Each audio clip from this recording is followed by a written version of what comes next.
GameFam Studios. GameFam Studios built up a professional image, creating licensed games like Sonic Speed Simulator. But behind the scenes, things were messy. Ex-employees exposed harsh working conditions, long hours, low pay, and sudden layoffs. Some were even punished for talking about salaries or trying to organize. The hashtag Sonic Sweatshop Simulator exploded on social media, and players noticed that GameFam was actively deleting criticism on Discord. In 2023, they quietly settled a labor complaint, but the damage to their reputation was already done. Preston is the dev behind Pet Simulator 10, one of the biggest Roblox games, and one of the most criticized.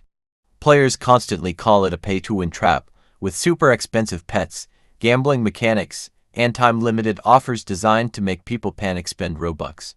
Some pets have sold for thousands. And when free-to-play players complained, Preston's responses on Twitter were less than kind. Some fans still support him, but others say he's one of the greediest devs on the platform. Jared Valdez might be one of Roblox's earliest villains. Back in the early 2010s, he got famous, not for making games, but for stealing them. He'd take popular games, reupload them with barely any changes, and slap his name on them. He even replaced the original dev credits in some versions. Despite being called out repeatedly, he kept going until Roblox finally banned him. To this day, his name is synonymous with the golden age of game theft on the platform. Julius Coles II is often seen as Jared Valdez's spiritual successor. He became infamous for copying games like Town of Robloxia, changing just a few things, and uploading them under his own name.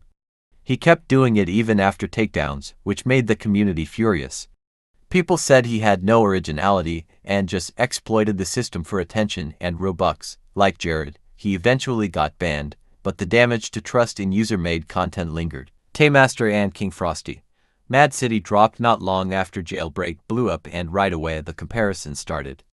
Same cops versus criminals concept, similar map design, and even a helicopter getaway system. Many players accused the devs, Taymaster and King Frosty, of copying Jailbreak to ride the hype.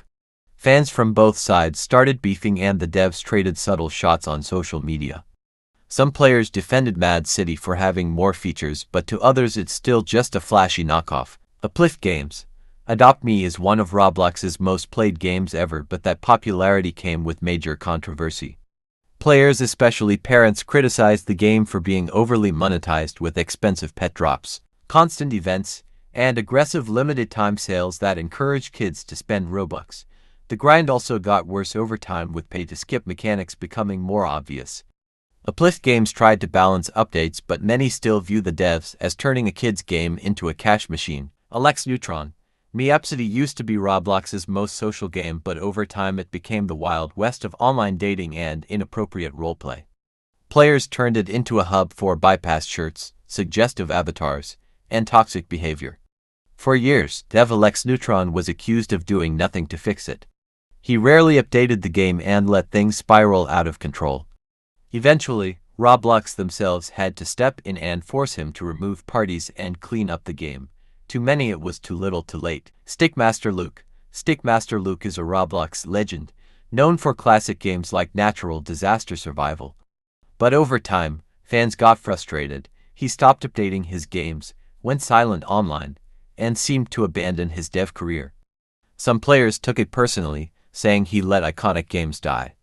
While not hated in a toxic way, his absence disappointed a lot of OG fans who wanted more from one of Roblox's original creators.